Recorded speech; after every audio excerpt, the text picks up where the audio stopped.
Right, okay. So we've decided to do this podcast because the Scottish Government are going ahead with their Gender Recognition Reform Act. And it's due to consultation. They're seeking people's views between up until the 16th of May. And actually, anyone can add their views. You don't need to be in Scotland. You can be across the UK. So we think it's really important that people kind of know and understand what's happening here in Scotland with this. And so we thought we could maybe just chat through some of the issues that we think are important for us as women. And I'm here with Anna and myself, Mary. So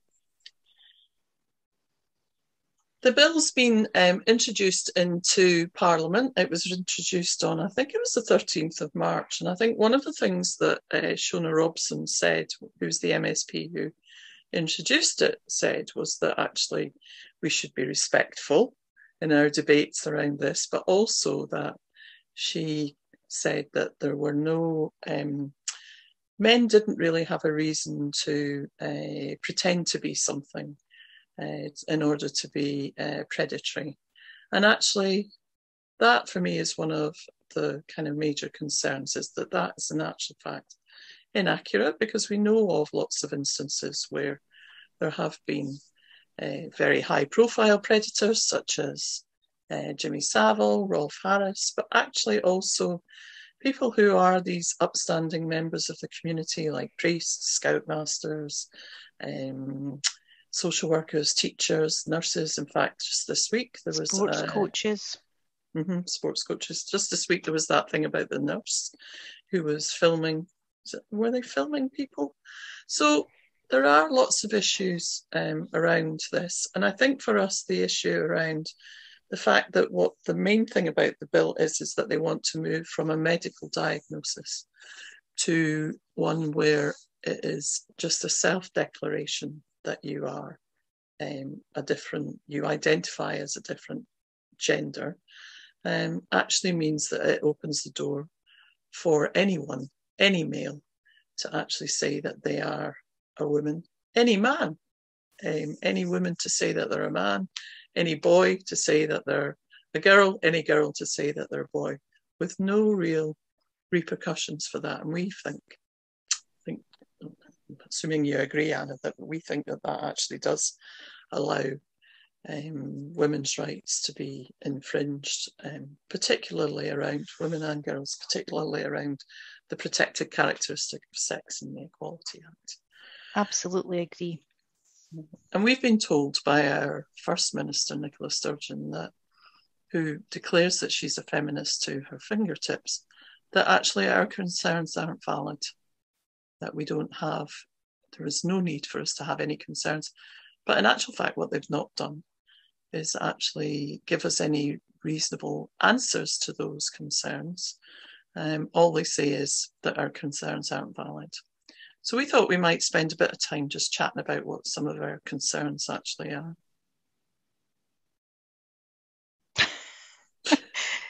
Yeah, well, for me, I have a big concern around young teenage girls and the fact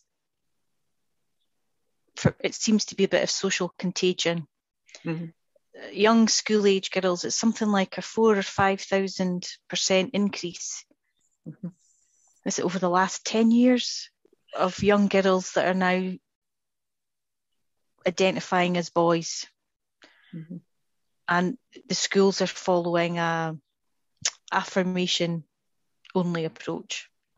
Mm-hmm. Now, and parents are told that's what they have to do as well, or they'll lose their children. Or, the children are told to keep it secret from their parents, like, get a divide in there. So then when they get to 16, under the new self-ID, they can make that decision. They can't vote, and they can't drive, and they can't drink, can't get a tattoo, but they can make that life-changing decision to change gender. And if that means surgery, which for girls, it seems to be, for the young girls, they go and they can get binders and surgery and blockers, whereas the other large population of self-ID of middle-aged men, such a small percentage of them, it's over 90%, isn't it, that don't take drugs, don't go for any surgery. They just have to say that they feel like a woman. Now, how they know what a woman feels like, because I'm sure you feel differently to me. You don't know how I feel. I don't know how you feel. No, absolutely. You know, it's not a feeling in your head. It's you. It's your being. So, and in schools, it's been taught as fact. You know, my own daughter come home, shown a video at school. You can't say women. You have to say people with uterus. Glib throwaway comments in the videos about, oh, you can take hormones, you can take medication, you can have surgery, you know, like it's getting a tooth out. And anybody that contradicts it is not welcome. And I think as well, I mean, the statistics around the young girls, 51 young girls have been referred to have double mastectomies. And I don't think that at that age, between 16 and 18, I think it is, I don't think that young girls really fully can appreciate what that actually means in terms of, their future lives as kind of, these are not, your breasts aren't something that you can just, they're used to feed children. They're, and even if you were thinking about, kind of sexual pleasure, sexual with them, there's none of that for them. No. And at 16, and I think the Children's Commissioner as well was saying, as part of his, Bruce Adamson's response to this, was that the government hadn't done any impact assessments or hadn't done enough research to say whether or not young girls and boys actually understood fully the implications of all of this, and that they needed to provide that research before they went on any further with the. And you also see the statistics of particularly with the teenagers again, the young girls, the huge percentage of them that are actually on the autism spectrum. So actually, they don't fit in. They probably do feel a bit out of it, separate from everyone else, but it's not because they're the different sex. It's because they've got autism disorder, they've on the spectrum, and that's just completely overlooked. And it's, if you don't conform to outdated sexist stereotypes, really, unfortunately now our children are being told, oh, you're a young girl and you want to have short hair and you quite like football, well, you must be a boy. Or you're a boy and you like dancing and your friends are all female, well, you must be a girl. When I was growing up, supposedly old-fashioned, but actually we were just do what you want, be who you want, and we seem to have rolled that right back. And now it's, if you don't conform to really rigid sexist stereotypes, you must be the opposite sex. And the thing as well about the recent review into the gender, the Tavistock, the caste review, what it was saying was that there's not been enough of that exploration of young girls, the trauma that they might have experienced, the underlying issues, that there's no looking at any of that in terms of how that then has an impact on how they see themselves and how, going through puberty has that impact on them. It's just, and the other thing as well is that there is no child development theory that supports any of this, none whatsoever. And it's like, Sorry, when you go. No, on you go. No, I was just going to say, I don't think the government have engaged with anyone that has an opposing opinion. Like, they seem to have just engaged with all the groups that are pro. There's minimal engagement with any groups that want to discuss it and have proper research, they've had to force their engagement with the government, and then it seems to be a tick box exercise. But all the groups that are pro affirmation, self-ID, take away all the blocks, they're the ones that the government are listening to. So it isn't any debate. No, there isn't. And these are the organisations that the government's actually funding as well. So like if you take like Rape Crisis and Women's Aid, for instance, they're getting government funding, and they very much are of the view that anyone can be a woman. I think the thing that I kind of really worry about is the fact that, we talk about this as if it's, it's something that might happen, but actually it's already happening. Yeah. And, so if you think about things like the number of men that there are in female prisons, that they've gone there, that I think, without any thought about the impact that will be on the women that are actually in prison, who are often very, will have experienced, abuse, or plus the fact that they're put into prison for much lesser crimes than men are. Well, I was going to say a lot of the women are effectively in jail for being poor, because it is a lot of it's financial crime, as in shoplifting. Now, they're not shoplifting for fun. No. They're shoplifting quite often to feed the families. Okay, it could be shoplifting to feed a habit, but they've got that habit because of a horrific life, most of the time. So they're in there for not paying their TV license, and then they couldn't pay the fine. So they're not, obviously not all women. There are women that commit serious crime as well, but the majority of them are in there for being poor. And Absolutely. They're in there, they're trapped there with a predator that's decided this is how they'll get to their prey. And the prisoner who's changed gender is assessed, the risk assessment, but I don't think they risk assess the impact on the other women. No, I don't think they do. No, I don't. And, I think that it must be absolutely awful to be confined in a space where you are, are not safe. It must, and with nowhere to go. Nowhere to go. And we read the article the other day about the women being scared to complain in case they were the ones that got moved further away from their children. Mm-hmm. I know, it's terrible. And also that they're bigots if they call it out as well. That's right. It's a shocking.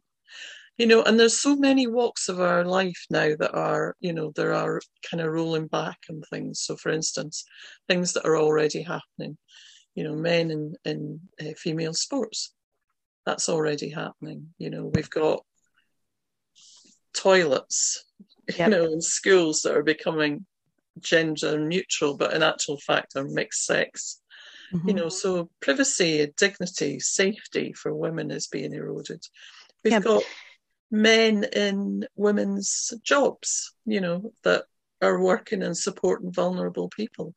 And it kind of feels in a way to me like some of this is about legal, like it's all been put in under the radar, and now this reform is about legalising all those bits that are already happening. It's like, how do we move away from that? Yeah, that is an argument that you often see. Well, we're already doing it. It's already happening. This won't make any difference. But it's, just because it's happening, it doesn't make it right. No. And you're right, this is legalising it. And, you talk about in the jobs, but, you just see all the gender pay gap figures being released again recently. Now, if an employer includes people that have self-ID'd over to the other sex, the other gender, well, I would say sex, in the other figures, then those pay gap figures mean absolute nonsense. Mm-hmm. Because you're just saying this group of people earn this much and this group of people earn this much. There's no division because you've got men and women in both camps. Mm-hmm. And the same with sex discrimination. If you're no longer got men and women because people are self-IDing back and forward, how do you stop sex discrimination or sexual harassment? How can they say, oh, we're trying to get so many women into the top management levels when you've got... You can't, can you? And I mean, it's the same with any official data collection of, female health, for instance, or, you're right, kind of pay scales, discrimination in a number of other areas. It's like, if you're not collecting the data honestly, then you can't actually provide an analysis of that. And then you can't inform your public policy in relation to it either, because it's, it's not correct information and data at all. No, it's true. I think it might have been Heather that said, if you can't define women, how can you protect women? That's right. And I think that's very, very true. It is very true. And it's also, if you can't define a woman and you can't define gender and you can't define all these other things, then, how can you actually possibly legislate on anything really around it? It's Well, and it's the whole safeguarding thing as well. If someone self-IDs, they get their... If it goes through the review, and so people can just within a few months get their GRC, gender neutral. They can get their certificate. They don't have to disclose their previous gender, their previous name. That's who they are now. So surely there's a child protection issue if someone self-IDs into a new female persona. I know. Did you How see does that? the disclosure check whether this individual has a previous record? But did you see that article that was in the Times on the Sunday Times? And what it was saying was that Disclosure Scotland had said that there was no safeguarding issue with someone who's changed gender. I mean, how they can say that with, Yeah, so you've changed gender, you've changed name, there's absolutely no trace of you if you've been placed on the sex offenders register. To me, that's not a safeguarding issue. That's a huge red flag as far as I'm concerned. Absolutely. I mean, my children have been through Cubs and Scouts, and it was very strict, but clearly not anymore, because what is the use of a disclosure check if it's going to, all you've got to do, anyone can use it as a loophole. And actually what you've also then got is the Scottish Government condoning that with their guidance for transgender pupils that they put out, that said that if somebody was to identify as a boy and they were on a residential outing, that they could sleep in the same area as girls. It's just it is running coaching horses right through all safeguarding. Yeah. I mean, what happened to the safety and privacy of the other 99? Say there's 100 children going away on a trip, one person self-identifies over to the other sex, gender. What happens to the rights and the privileges and privacy of the other 99? Why does something bad have to happen before they then go, all right, okay, well, we'll put something in place? I know. It's kind of hard to see how we have got to that position where safeguards that have been put in place over the years are just being erased, really.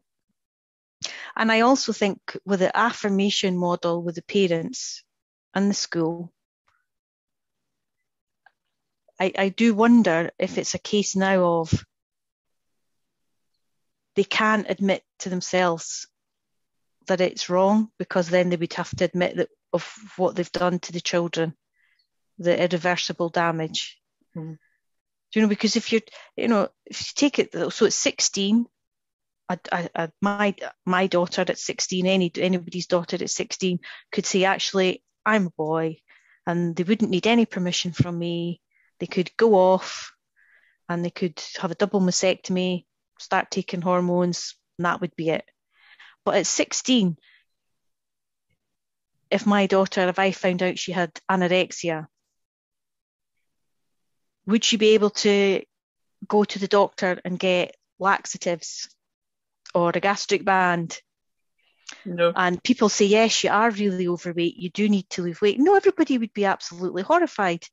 Mm-hmm. And they would get the support and the counselling that they need to understand what it is that's led to this issue, what trauma, what's what is the issue, how can we fix it.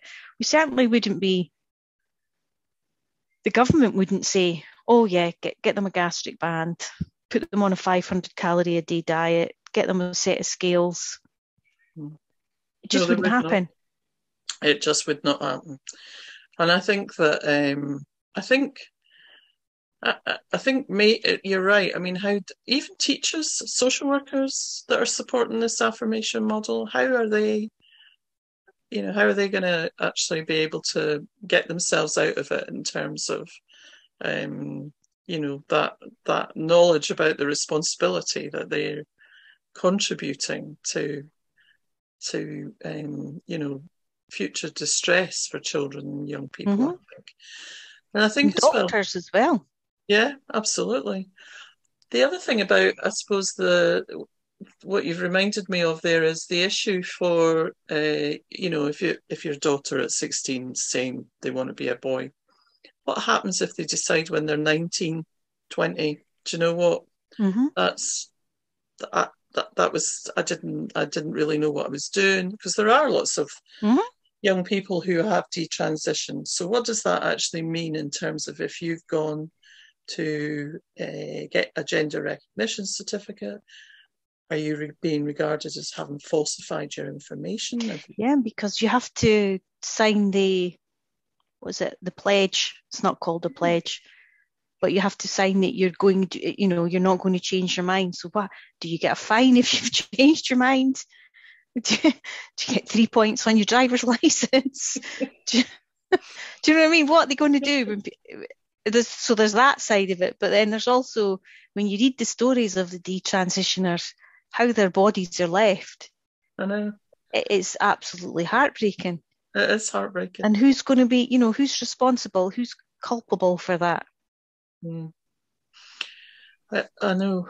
And it is heartbreaking. And I think the other thing is that if you're having to psychologically deal with all of that, and then you've got another element of legal stuff going on, it just must make it so hard for anyone to kind of come to terms with. And if they're not getting psychological support or psychosocial support to help with that, then what is going to happen to all these young people in the future? It's heartbreaking. It really is heartbreaking. It is. It's just horrific. And you've got what I was reading the other day as well. I think it was on the Fair Play for Women, about the impact of the self ID and the proposed reforms for England and Wales, which I hadn't actually thought about. So, people in England and Wales whose children, teenagers, young adults, come up to Scotland to go to university, they might not have self-ID down there, but they're living in Scotland. You could send a daughter up to university in Edinburgh, and come Easter, you may be getting a son home again. Mm-hmm. Yeah, and I think that has, that's one of the reasons why we need to be encouraging, people in the network in England and Wales to be lending their voice to this campaign, and to not see it as being something that only affects Scotland, because you're right, it does actually affect all of the UK. to go back to the predator thing, and no man's ever pretended to be anything that they're not, to be a predator. And obviously you gave some good examples, but do we really think predators aren't going to think, well, I'll move up to Scotland for 6 months and get a new name, a new birth certificate, a new driver's license, a new passport, and then off I go on my merry little way. Now, Anna, Shona reassures us that men don't do that. Of course they will. Well, you know, they say, yeah. And people I talk to in real world, most people I talk to are of the same mindset as us. Occasionally you meet someone who's, oh, it'll never happen. I mean, that's ridiculous. It's just ridiculous. That'll never happen. And well, it is happening. And then you have the people who don't like our opinions and try and shut us down and say all the, it'll never happen. You won't get predators that do this. And you just have to go online and do a little bit of research, and you can find case upon case upon case where it has happened.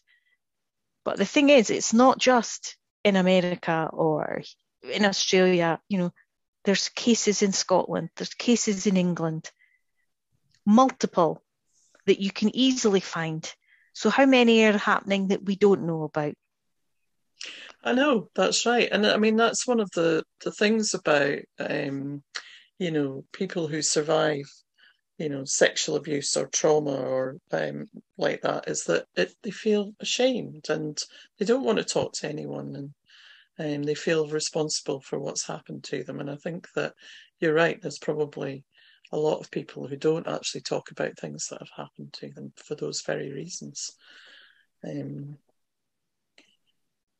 I'm aware that we've got 3 minutes left on our Zoom, on our time together. So I never noticed. Yeah, so I guess just a final word then about what we want people to do. I would like people to complete the consultation, the views that the Scottish Government are looking for. I know this is us in a third round of consultation, but I do think that just because they haven't listened in the past, it's quite important still that we make our voices heard. So I would like people to do that. And that's up until the 16th of May. And then after that, it's about writing to your MPs. Yeah, I would like MPs. Yeah, MSPs and MPs for England and Wales, because I would like people to stop it. We need to stop it in Westminster. So we need to speak to as many people, educate as many people as we can, and we need to hound our MPs, because I know I will be. My MSPs, the ones that are sympathetic, and my MP, they will be. I mean, fed up of Anna. The responses that I get fall into three categories. One, they're we support, the gender reform, and there's absolutely no conflict with your rights. It's something that the other one is I don't really know very much about it, but when the bill comes out, I'm going to scrutinise it.